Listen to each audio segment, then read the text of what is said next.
Welcome to the Recovery Cast, brought to you by Hills and Rangers Private.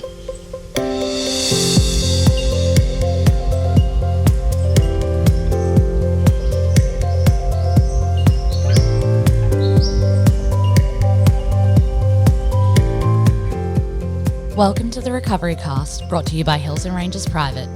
My name is Alexis, and I am a former alcoholic and addict now in recovery. The Recovery Cast is a podcast created by people in recovery from alcoholism and addiction for people in recovery from alcoholism and addiction.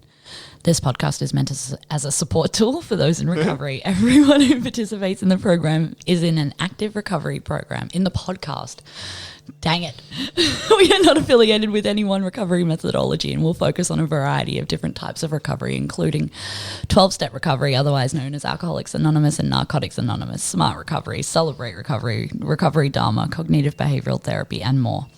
And a quick disclaimer, this podcast is intended to be informative. A podcast alone cannot support your sobriety and recovery, so we suggest it only as one component of a daily recovery routine. For more information on what recovery is, go to www.rehab.melbourne. I was on a roll, man. I had a streak. And then now we gotta go. Number of days since Alexis fucked up the intro back to zero. Big red zero. Well, at least it's not number of days since Alexis relapsed and then it's like zero. You know, you got a lot of days up, so. Yeah. You can fuck up the intro all you like. It's okay. I got the green card. We will carry on. Yeah. Okay. I just have to situate myself in front of this mic a bit better. Okay. I can hear myself. Get yourself situated. And while you do that, I'm going to do the reading, which is December the 22nd, and it's called A New Way to Live. I love this one. From the JFT. It goes like this. When at the end of the road, we find that we can no longer function as a human being, either with or without drugs, we all face the same dilemma. Either go on as best we can to the bitter ends, jails, institutions, or death, or find a new way to live. Oh, so good. Basic text, page 87. What was the worst aspect of active addiction? For many of us, it wasn't the chance that we might die someday of our disease. The worst part was the living death we experienced every day, the never-ending meaninglessness of life. We felt like walking ghosts, not living, loving parts of the world around us. In recovery, we've come to believe that we're here for a reason, to love ourselves and to love others. In working the 12 steps, we have learned to accept ourselves. With that self-acceptance has come self-respect. We have seen that everything we do has an effect on others. We are part of the lives of those around us and they of ours. We've begun to trust other people and to acknowledge our responsibility to them. In recovery, we've come back to life. We maintain our new lives by contributing to the welfare of others and seeking each day to do that better. That's where the 10th, 11th and 12th steps come in. The days of living like a ghost are past, but only so long as we actively seek to be healthy, loving, contributing parts of our own lives and the lives of others around us. Just for today, I've found a new way to live. Today, I will seek to serve others with love and to love myself. Beautiful reading. Yeah, I really like that. Yeah. Yeah, same. When you first read it out, I was like, ooh, juicy. Yeah, it just sums it all up, doesn't it? And I think it's basically just saying, show up for your recovery. Choose life, as they say in a certain movie, you know. I almost said the name of that movie then too. I was like, well, no, you can say it. It's Trainspotting, you know, watch it. It's such a good film. Well, it's very depraved and not all of us got to that point, but I think, you know, I never used, you know, the hard drugs TM and I was never an intravenous user, but I still lived a ghost ass life, you know. I woke up every morning and I was like, 2 shots of vodka. You know, and that was my life for a long time. This soundboard, oh my God, I'm getting better at using this soundboard every day. I love it. You know, and I lived a ghost ass life, like legit. Yeah. What were some of the worst aspects of active addiction for you, Alexis? I could get really rough there. Yeah, go on. Not being so I used to get really I was an intravenous drug user, and I used to get into this anxious mess about not being able to find the vein, and that would fuck with me for hours. I would be trying to do it, and like not even being able to like get the needle into my arm because I would be that stressed out about fucking it up. And it was just such a mess. And that's a horror that I can't even imagine. Well, yeah, you know, and like I had so much fear around doing it as well because like of all the you things know that where it could ends happen. up. Yeah, you know where it ends up. And I used to end up in this really horrible panic. And I used to feel that panic as well, like knowing that I'd have to get on, like no matter how much I had in my bag. I had a large amount one time. I like invested in some, and like I was still thinking about what was I going to do when that ran out, and I was going to have to get more. There's always, always runs out, and there's always that point where you're like, I'm running out. The running out anxiety, I think that was not even one of the worst aspects. Well, I just like I don't think it's even like the situation, like the actual like whole process of running out, but for me it was the dread that it filled me with. I'm gonna have to face myself at the end of this. I can't hide. You can run, but you can't hide. Well, that's it. Yeah. Like, and you mentioned before that you know, like you were very much a ghost, like you were very much the living dead. And I can relate to that. I felt like I was dead inside before I'd even found drugs. And me too, in a way. Yeah. I felt like I was an alien plonked down on the wrong planet. Oh God, yeah. I had a couple of suicide attempts at a really young age and hadn't been able to be successful in it, you know, and I kind of like, you know, never, I think I've said this on this podcast before, but never deprive a man of hope before it may be all that he has left. And like, I had no hope. And so when I found drugs, I was like, shit, like I'm dead and these things are making me feel alive. I feel like I can cope. I feel like I'm capable of facing up to what the world wants from me. And it was just the very opposite, you know, like these were my rationalizations, these were my justifications, and these were the delusions with which my addiction was like allowing me to live under, because it was killing me. It was absolutely, you know, that's the worst. I've got a couple of overdoses under my belt, as well as a few trips to the psych ward, to the emergency room, and I had a stint in jail. So where it says, that's jails, institutions, and you 2 out of 3 ain't bad. You know, luckily, you know, the last one is, you know, is often just, I mean, we already go to the point where we're a ghost and we're really the Walking Dead before we even die from this disease. But I don't know, for me, I think the worst thing was not knowing what it was like to live life without having to use. I didn't know how to function without drinking and you know, doing the drugs that I did. I had no idea what it was like in the end. I forgot what it was like. And I looked at these people going through life and, you know, the people that didn't need to do that, and I was just absolutely baffled. I think that was the worst thing, of feeling like I was this second-class citizen, of like I had this elephant in the room that was my life, and that elephant was my addiction, my alcoholism, you know, and I didn't have any, you know, I don't know, I sort of had hope that maybe one day I'd be able to change, but I just didn't know how. That's where recovery came in, I guess. So for me, I didn't have that idea that one day things would get better or that I would find a new way to live. It just wasn't an option. Like, I was very much convinced that I was going to die that way. And I had a lot of relief in that thought, you know. I was like, well, one day this is going to be over and everything's going to be okay. And I didn't think that I'd end up going to jail and wanting to turn my life around at all. Like, I thought that I would die before any of that happened, and it just didn't work out that way. Divine intervention, one might say. But like, that's what I really like about this part, where from the basic text, like, when at the end of the road we find that we can no longer function as a human being, either with or without drugs, we all face the same dilemma: either go on as best we can or find a new way to the bitter ends, or find a new way to live. And I had to find that new way to live. I feel like it kind of found me.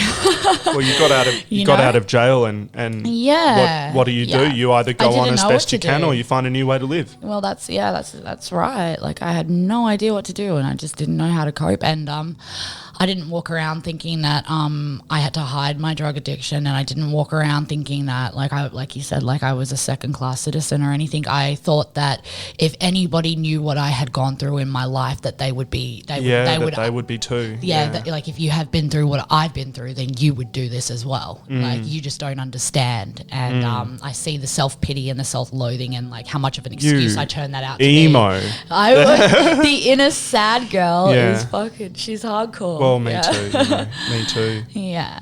And I mean, we just get to that point where we're truly ready, I think, because we're forced to either choose oblivion, choose death, or choose life. Oblivion or revolution. Yeah. Viva la revolution. Yeah, well, I mean, shit, I had to. I couldn't go on like that anymore. Yeah. The pain of change was less than the pain of staying the same. That's that's what made me decide to try recovery properly, was because I couldn't go on like that. It was easier to step into the unknown and face this, what I thought was, and I knew it really was a bit like climbing a mountain rather than continue on where I was going. And I just had to, and I did it, and I chose to do it. And it was the right choice for me. And that first choice was surrendering to going into treatment. And I think, you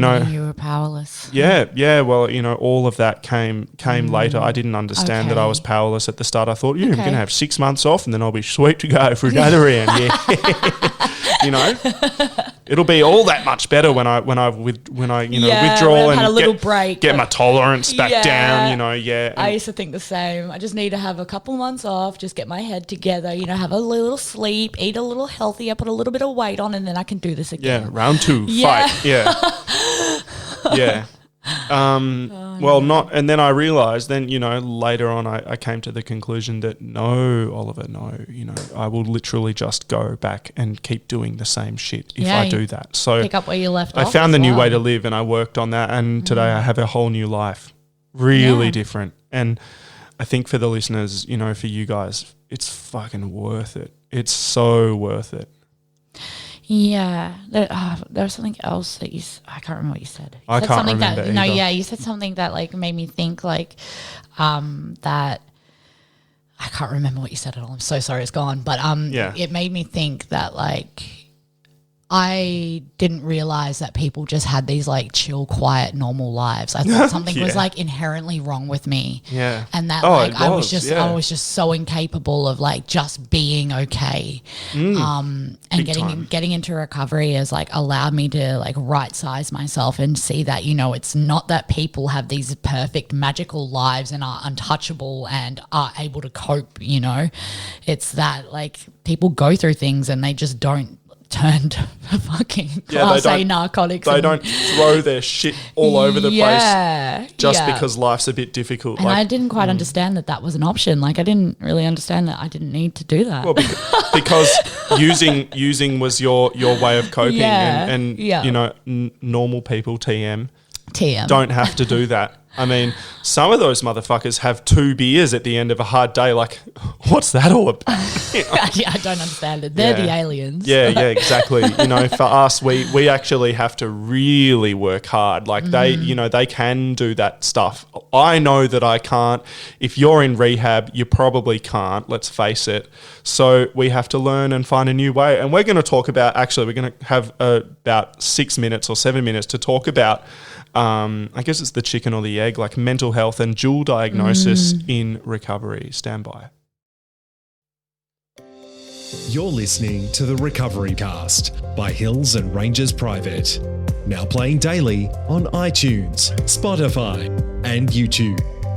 For more shows, visit us at www.rehab.melbourne. All right, so let's talk about mental health. What's your collection of mental health stuff like? I'll tell you mine first. I've got horrendous ADHD. And I have had diagnosed depression and anxiety for a lot of my life. And I think the particularly the ADHD, actually caused so much trauma growing up at school with my family and my education that it created trauma, which led to me seeking solace and sort of relaxation and just sort of coping and self-medicating with drugs. So that's how I'm here. I think the mental health actually came first for me. Yeah. What about you? So I have a diagnosis of borderline personality disorder and that's always fun. Yeah, complex post-traumatic stress disorder.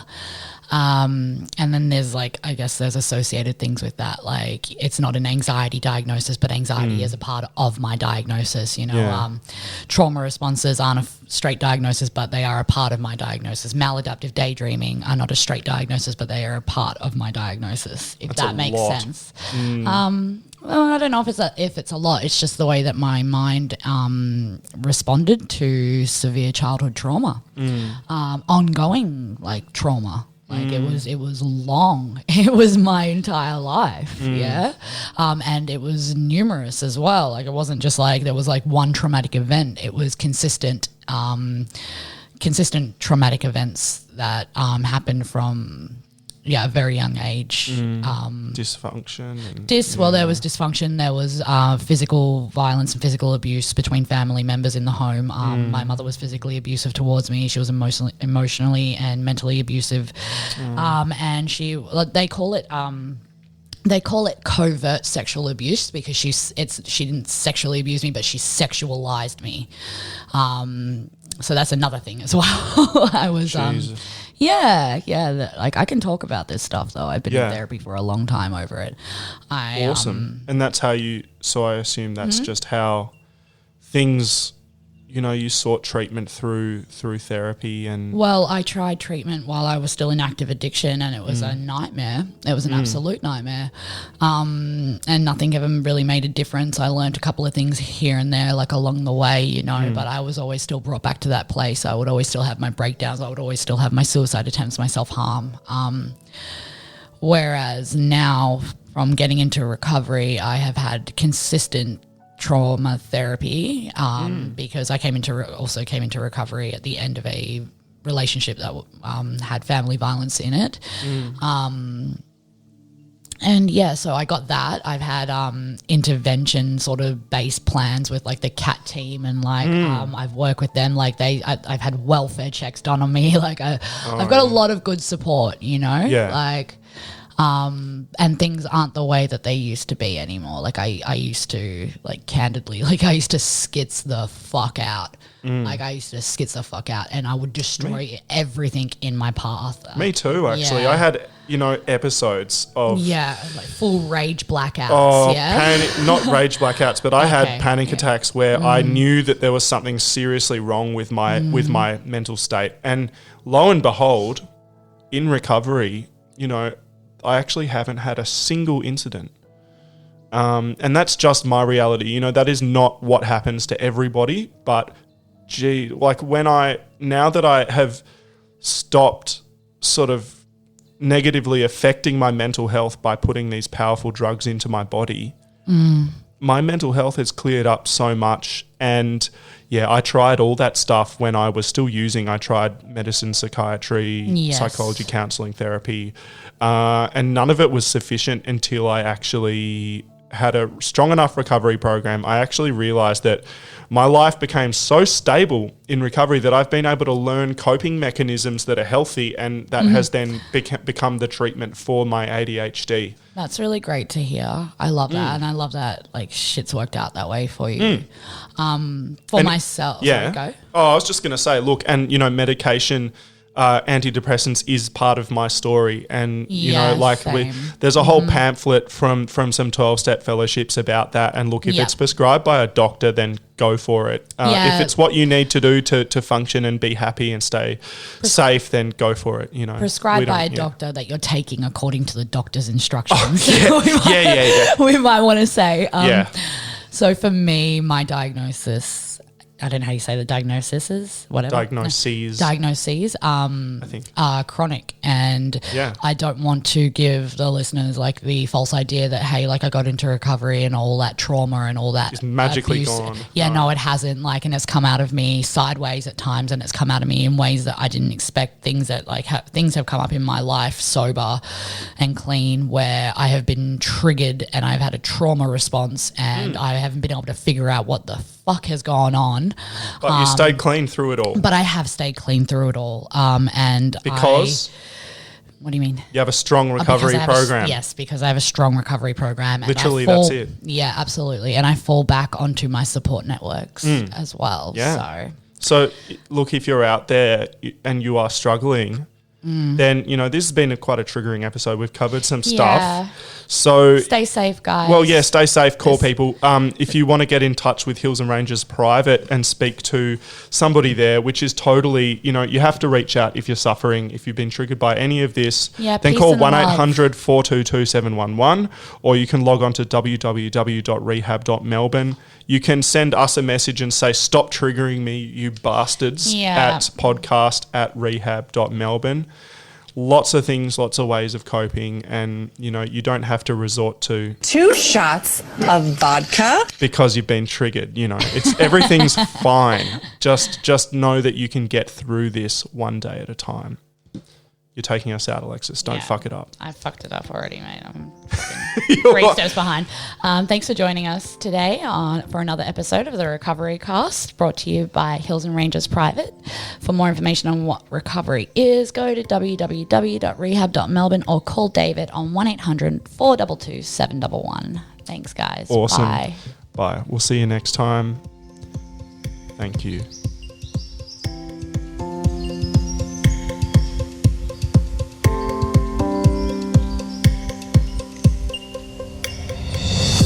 Thank you for listening to the Recovery Cast. For more, visit us at www.rehab.melbourne.